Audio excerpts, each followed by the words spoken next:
Subscribe कीजिए हमारा channel और दबाएं इस बेल आइकन को ताकि आपको रेगुलर नोटिफिकेशन अपडेट्स मिल सकें। कि अल्लाह ने ज़कात के मसारिफ बयान किए हैं, टोटल 8 मसारिफ बयान किए हैं और मुअल्लफ़तुल क़ुलूब साक़ित हो चुका है, तो बाकी रह गए 6। और उन 6 में भी ग़ुलामों का रिवाज भी ख़त्म हो गया, तो बाकी रह गए 5। और फिर उसमें भी मुसाफिर और मुजाहिद, क्योंकि अब जो भी मुसाफिर होते हैं उनको भी अपने माल तक पहुंचना उनके लिए अब आसान हो गया है, तो तकरीबन मुसाफिरों वाला भी सेटअप ख़त्म हो गया। तो अब ज़कात के मुस्तहिकीन सिर्फ 3 किस्म के लोग ही बचे हैं, फ़ुक़रा, मसाकीन और आमिलीन। अच्छा, इनमें आमिलों वाला सेटअप भी ख़त्म हो गया, क्योंकि गवर्नमेंट की तरफ से अब ज़कात की वसूली के लिए लोगों को नहीं भेजा जाता, और अच्छा है कि नहीं भेजा जाता, क्योंकि अगर गवर्नमेंट आज के दौर में खुद से ज़कातें वसूल करना शुरू कर दें तो किसी गरीब को नहीं मिलेगी, वो फिर हुकूमतों के पेट ही भरना शुरू होंगे। हर जगह करप्शन है तो ज़कात में भी, इसलिए ज़कात खुद ही दिया करें और गवर्नमेंट को कभी ये मशवरा न दें कि वो ज़कात अपने कंट्रोल में सिस्टम ले ले, इससे धांधली। पहले तो खुलफ़ाए राशिदीन का दौर था, अब अगर हुकूमत ने आमिलीन मुतय्यन करके ज़कात लेना शुरू कर दी, आमिलीन अलग 2 नंबरी करेंगे, हुकूमत अलग करप्शन करेगी, मुस्तहिकीन को कुछ भी नहीं मिलेगा।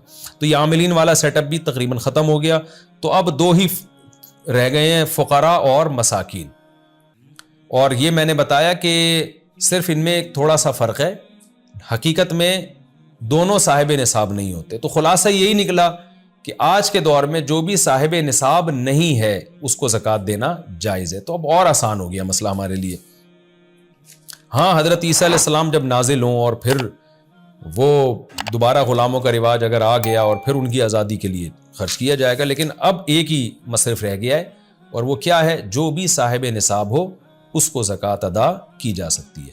अच्छा, यहाँ एक और इमाम शाफ़ी और इमाम हनीफ़ा का बड़ा इख्तलाफ है, वो मैं बयान करना भूल गया था, वो भी मैं भी बयान कर देता हूँ, क्योंकि रुको मुख्तसर सा ये इल्मी नुकात आ जाएँ तो अच्छा है। वो ये कि इमाम शाफ़ी रहमहुल्लाह ताला के नज़दीक जिसके लिए ज़कात मांगना हराम है उसको ज़कात देना भी हराम है, जबकि इमाम अबू हनीफ़ा के नज़दीक ज़कात मांगने के मसाइल अलग हैं।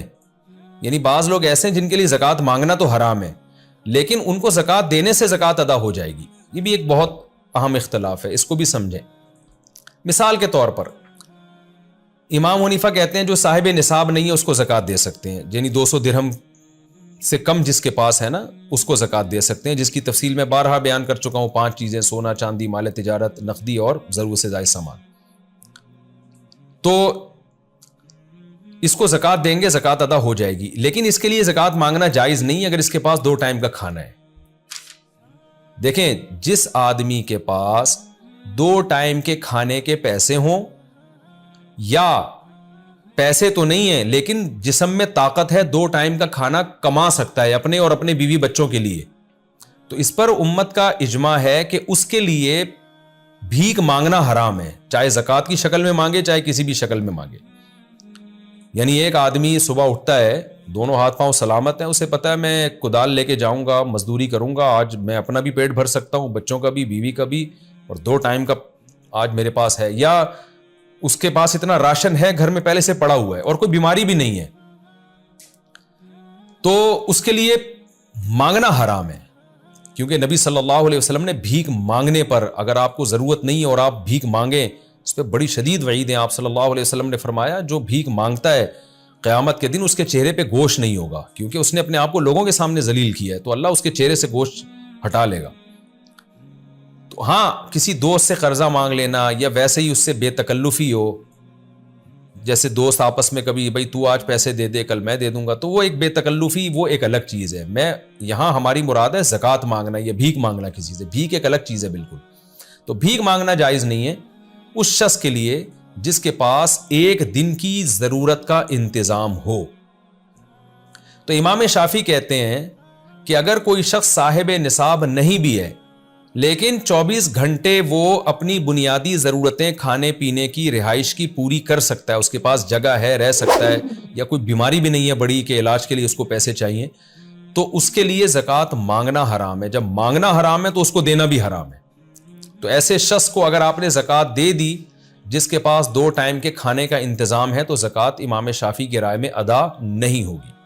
جبکہ امام حنیفہ کے نزدیک جو بھی صاحب نصاب نہیں ہے، چاہے 2 ٹائم کے کھانے کا اس کے پاس انتظام ہو، کیونکہ میں نے بتایا تھا نا 1 لاکھ روپے 52.5 تولہ چاندی ابھی جولائی 2022 میں یہ قیمت بنتی، جولائی یا اگست تو اس میں یہ قیمت بنتی ہے جولائی اور اگست میں، تو 2022 کی بات کر رہا ہوں. اب اگر کوئی 20 سال بعد ہمارا لیکچر سنے تو وہ ظاہر ہے اس وقت تو زمین آسمان کا فرق آ چکا ہوگا.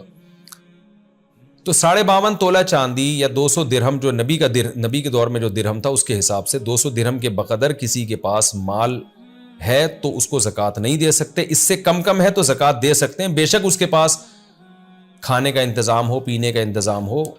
تو امام ابو حنیفہ کے مدار ہے نصاب پر، تو اس کو زکوٰۃ دینے سے ادا ہو جائے گی. ہاں اس کے لیے مانگنا بہرحال جائز نہیں ہے. تو آج یعنی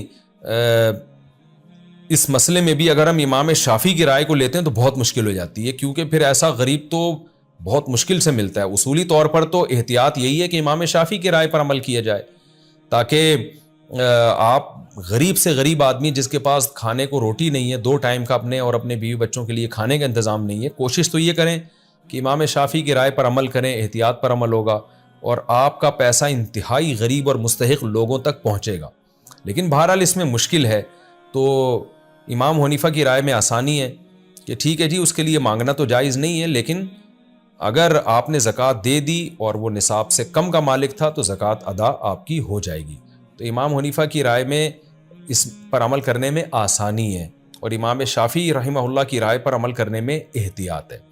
لیکن اتنی بات بہرحال ثابت ہو گئی کہ آج جو ہمارے ہاں توندیں بھری ہوئی ہوتی ہیں، راشن 1 مہینے کا گھر میں پڑا ہوا ہوتا ہے، انڈے پراٹھوں کا انتظام ہوتا ہے، ایسے لوگ بھی لوگوں سے زکوٰۃ مانگتے پھر رہے ہوتے ہیں. اس عمل کے ناجائز ہونے میں تو بہرحال سب کا اتفاق ہے کہ یہ آدمی بھکاری کہلائے گا، اور نبی صلی اللہ علیہ وسلم نے جو وعید سنائی ہے کہ قیامت کے دن چہرے پہ گوشت نہیں ہوگا، ایسی وعید سے ڈرنا چاہیے.